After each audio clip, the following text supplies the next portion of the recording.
Assalamualaikum warahmatullahi wabarakatuh. Hai sobat horor, kali ini aku bakal ngelanjutin cerita dari Bulan Purnama Kosong yang berjudul Pengantin Berdarah. Gak usah basa-basi lagi, langsung aja kita mulai.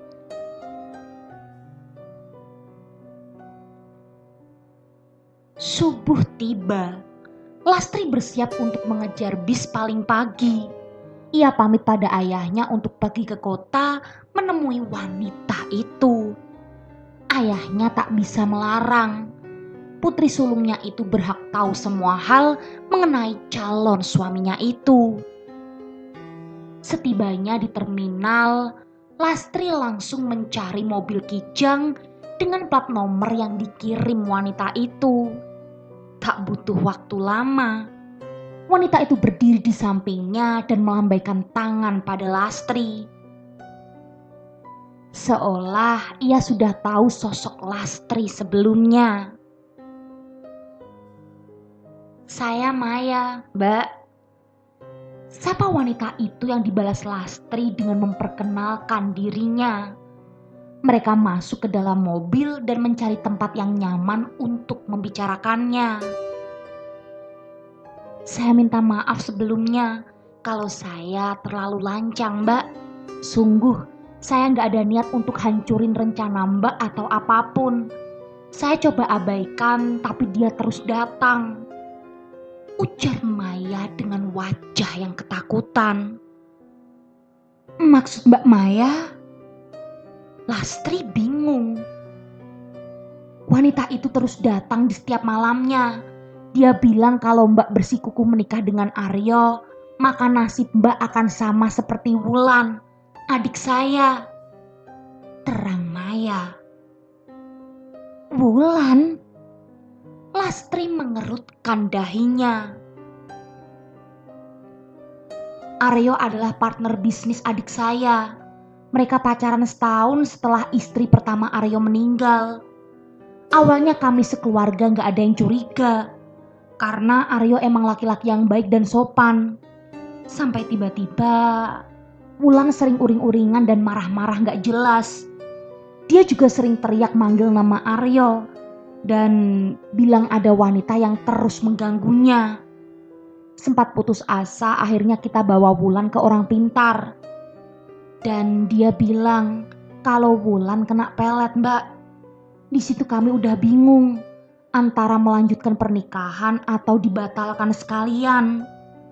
Tapi karena adik saya sudah kelewat tergila-gila sama Aryo, akhirnya kami putuskan untuk nikahkan mereka berdua. Sampai di malam setelah pernikahan, adik saya menyayat pergelangan tangannya berkali-kali hingga akhirnya dia meninggal dunia." Maya terisak saat menceritakan itu kembali. Lastri tak percaya apa yang ia dengar. Ia masih terdiam. "Mbak Lastri mungkin gak percaya apa yang saya bilang, tapi saya bawa album foto pernikahan mereka berdua." Maya mengeluarkan sesuatu dari dalam tasnya. Album foto. Lastri membuka satu persatu lembaran foto itu. Ia lihat Aryo dan seorang wanita di sampingnya, Wulan. Ia mengenakan gaun putih. Tubuhnya begitu kurus, sangat kurus, bahkan seperti tulang yang dilapisi kulit. Terlihat wajahnya yang tak berhias sedikit pun. Wulan tersenyum bahagia seakan itu adalah hari terindah baginya. Namun Aryo terlihat kesedihan di raut wajahnya. Tiba-tiba pandangan Lastri dialihkan oleh bayangan serta kejadian di saat Wulan meninggal. Gaun putih yang masih ia kenakan dipenuhi darah. Wulan bunuh diri di dalam kamar mandi. Dan sosok itu, wanita bergaun merah itu tertawa melihat darah yang terus keluar dari pergelangan tangan Wulan. Mbak Lastri." Maya berusaha mengguncang badan Lastri saat ia lihat Lastri menggerang kesakitan dengan matanya yang masih terpejam. "Mbak Lastri, kenapa?" teriak Maya. Lastri kembali tersadar. Ia lihat ponselnya berdering. Aryo menelponnya. "Saya nggak apa-apa, Mbak," ucap Lastri. Telepon masih berdering, namun Lastri abaikan. Bunyi pesan berkali-kali keluar dari ponsel Lastri. Ia lihat pesan dari Aryo. "Dek, tolong angkat telepon Mas, penting. Mas sudah dengar semuanya dari Ibu. Tolong biarkan Mas jelaskan semuanya." Lastri tak menggubris pesan itu. Lastri mengucapkan terima kasih pada Maya dan izin pamit pulang. Ia juga berjanji akan terus mengabari jika ada sesuatu yang terjadi. Sesampainya di halaman rumah, Lastri melihat Aryo duduk di teras menunggunya pulang. Ia berlari menghampiri Lastri. Namun tatapan Lastri sudah terlanjur kecewa. "Dek, izinkan Mas jelaskan semuanya," ucap Aryo dengan wajah yang memelas. "Mas sudah bohong dari awal. Mas bilang kalau setelah istri pertama Mas meninggal, Mas gak pernah menikah lagi. Tapi nyatanya banyak rahasia Mas yang terlalu kelam untuk aku terima." Lastri tak kuasa menahan air matanya. "Mas jelasin sekarang ya, tolong kamu dengerin Mas." Lastri tak menggubris. Ia masuk ke dalam rumah seraya berkata, "Mungkin kita memang tidak berjodoh, Mas. Dari awal ini semua terlalu indah buatku." "Lastri! Lastri!" teriak Aryo saat Lastri berlari dan menutup pintu rumahnya rapat-rapat.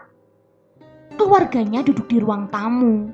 Tentu mereka menyaksikan apa yang terjadi di luar tadi dari balik jendela. Tak ada yang berkomentar sedikit pun. Lastri menutup kamarnya rapat-rapat. Berita tentang gagalnya pernikahan Lastri dan Aryo sudah menyebar ke seluruh kampung. Seakan hal itu merupakan aib bagi kedua keluarga. Pasalnya, semua orang berspekulasi liar tentang alasan di balik itu semua. Dan yang paling umum adalah keluarga Lastri lebih dulu tahu jika ia akan dijadikan tumbal oleh Aryo. Aryo yang hanya tinggal bertiga dengan ibu dan kakaknya tak mampu berbuat apa-apa. Fitnah itu terus ia terima seolah itu adalah hal yang sering ia alami. Terlebih, kekayaan yang ia dapatkan sekarang tentunya menambah curiga orang di sekitarnya. Sebulan telah berlalu. Sosok wanita itu tak kunjung hilang dari hidup Lastri. Ia terus-menerus mengganggunya. Sampai puncaknya, malam itu Lastri pulang dari rumah Bu Lurah selepas mengantarkan kue pesanannya. Jalan begitu lenggang, meski warung masih ramai di pinggir jalan. Sekelebat cahaya merah melintas di depannya. Lastri berhenti dan memarkirkan motor di pinggir. Mengucek matanya, memastikan untuk tidak ada debu yang masuk. Sampai tiba-tiba, sosok wanita bergaun merah melayang-layang di atas kepalanya. Ia menari seakan mempertontonkan lelucon di hadapan Lastri. Ia turun perlahan dan tepat di depan wajah Lastri.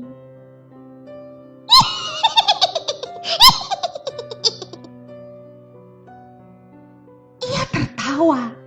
Ia mencekiknya dengan keras hingga Lastri tak bisa bernafas dan Lastri jatuh tak sadarkan diri. Warga sekitar yang menyaksikan hal itu langsung membawa Lastri ke rumah sakit. "Mbak, gimana? Udah mendingan?" Tanya Dewi. Alhamdulillah Wi, sudah gak terlalu sakit. Lastri masih memegang lehernya yang masih terlihat memar. Lagian Mbak kok bisa ngelamun sih di jalan raya? Bahkan orang-orang sekitar bilang, Mbak sengaja berhenti di tengah jalan, terus tiba-tiba malah cekek leher Mbak sendiri. Terus Mbak pingsan. Kan aneh. Mereka nyangka Mbak kesurupan tahu.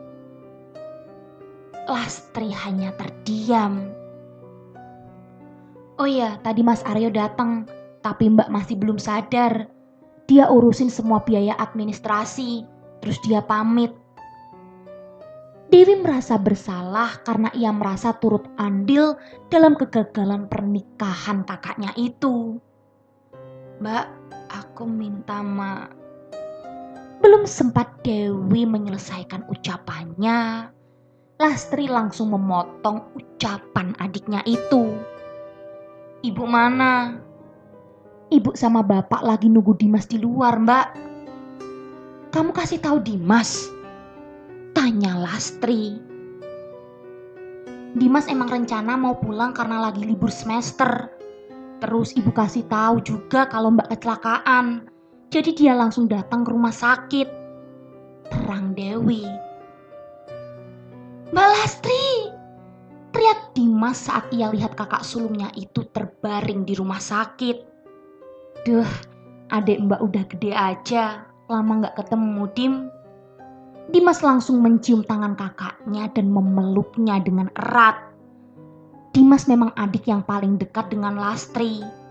Bisa dibilang Lastri lah yang merawat Dimas sejak dia masih bayi.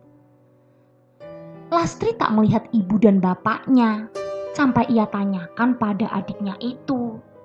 Namun Dimas ragu. Dimas masih ragu. Udah siuman kakakmu Wi. Ibu dan ayahnya datang tepat di belakang Dimas. Dengan seseorang yang sudah sangat Lastri kenal. Mereka datang bersama dengan Andi. Untuk apa dia kesini? Dewi tak kuasa menahan amarahnya saat ia lihat lelaki itu datang lagi. Lastri masih terpaku tak percaya. Ini adalah kali pertama ia bertemu lagi dengan Andi setelah undangan yang ia kirim lewat pos. Mbak, Dimas menarik lengan baju Dewi, meminta Dewi untuk tak ikut campur. Kamu udah siuman, Tri. Saiful tersenyum melihat anak sulungnya itu sudah mulai membaik. Marni tak berucap sepatah kata pun. Mereka pergi meninggalkan Andi di sana. Kalian mau pada kemana? Dewi teriak melihat orang tuanya malah pergi dari ruangan. Mbak, ayo keluar dulu. Dimas menarik tangan Dewi sekuat tenaga, memohon padanya untuk memberi waktu pada Andi dan Lastri. Lastri mengangguk pada Dewi seolah itu tak masalah baginya. Lastri sudah benar-benar melupakan Andi. Awas kalau kamu macem-macem, ucap Dewi dengan ketus pada Andi. Lama gak ketemu, Tri, ucap Andi membuka obrolan. Lastri hanya mengangguk. Mungkin permintaan maaf 1000 kali pun gak akan cukup buat menebus kesalahan aku sama kamu. Aku gak berharap kamu maafin aku, karena aku pun sulit untuk memaafkan diriku sendiri. Tapi izinkan aku untuk bercerita sedikit alasan aku memutuskan itu semua. Mungkin ini terdengar pembelaan diri, tapi aku harap dengan ini akan sedikitnya meringankan luka yang pernah aku buat sama kamu. Ungkap Andi. Kamu boleh ceritakan semuanya. Aku siap mendengarkan sebagai temanmu. Andi tersenyum, seolah Lastri yang ia kenal dulu telah kembali. Istri istriku sudah meninggal sebulan setelah kami menikah. Dia meninggal setelah melahirkan bayinya. Lastri mengerutkan dahi. Ia tidak dapat mencerna apa yang baru saja ia dengar. Dia hamil 8 bulan saat aku menikahinya. Berulang kali dia coba bunuh diri karena malu. Tapi upaya itu digagalkan oleh orang tuanya. Ayahnya adalah dosen di kampusku. Dan dia memohon agar aku mau menikahi putrinya demi status bayi yang dikandungnya. Awalnya aku tolak. Tapi aku merasa kasihan. Ditambah ayah bayinya pergi entah kemana. Ucap Andi. Tunggu, jadi maksud kamu? Sela Lastri. Aku minta maaf karena baru kasih tahu kamu sekarang. Aku berniat balik ke kampung saat itu. Tapi aku gak bisa karena bayi itu. Aku sudah menyayangi dia seperti anakku sendiri. Sampai saat ini aku dan ibuku masih tinggal di rumah mertuaku. Aku juga sudah ceritakan tentang kamu sama mereka semua. Ujar Andi. Jadi maksud kamu apa? Dan untuk apa kamu ceritakan itu semua? Lastri masih tak mengerti. Lagi pula kenapa kamu datang sekarang? Teriak Lastri. Kemarin ada seseorang datang ke rumah. Dia ceritakan semua tentang kamu. Bagaimana kamu hidup selama ini dan dia berharap kamu bisa bahagia. Makanya dia minta aku datang untuk minta maaf sama kamu. Ujar Andi. Siapa? Tanya Lastri. Namanya Aryo. Aryo? Lastri terkejut. Iya, dia calon suami kamu kan? Tanya Andi. Kamu tahu? Tanya Lastri. Andi hanya tersenyum. Aku gak kenal deket sama dia. Tapi jujur, dia adalah orang yang paling baik yang pernah aku temui.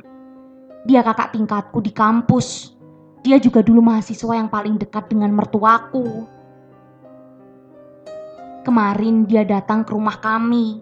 Sepertinya dia juga tahu tentang kita.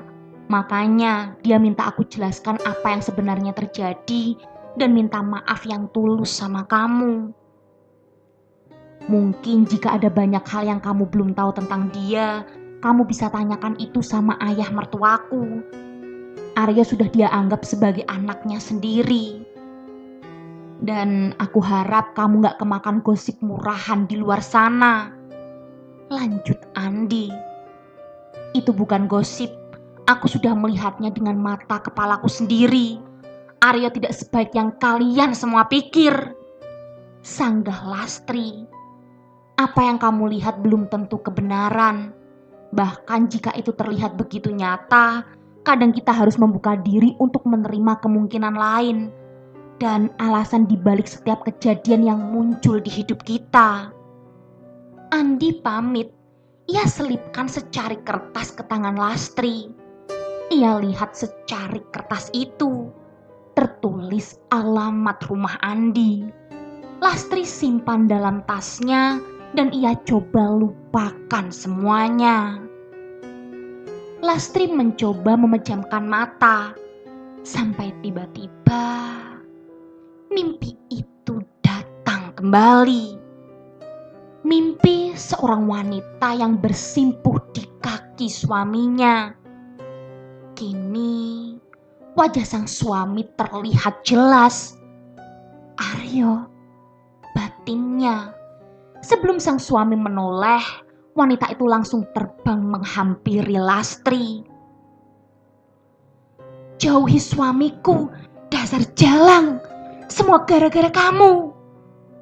Ia berteriak menyemburkan darah dari mulutnya. Sang suami bertemu. Mata mereka bertemu. Lastri melihat Aryo dengan air mata yang berlinang di pipinya. Sebelum sempat Lastri berucap, badannya kembali diguncang oleh seseorang. "Mbak, sadar Mbak!" Dewi dengan wajah paniknya berusaha membangunkan kakaknya. "Wih, kenapa?" Lastri bingung. "Loh, Mbak yang kenapa?" Teriak-teriak sambil manggil nama Pak Aryo. Ucap Dewi. "Mbak mimpi, tapi terasa nyata. Bagaimanapun juga Mbak harus cari tahu yang sebenarnya, Wi." Lanjut Lastri.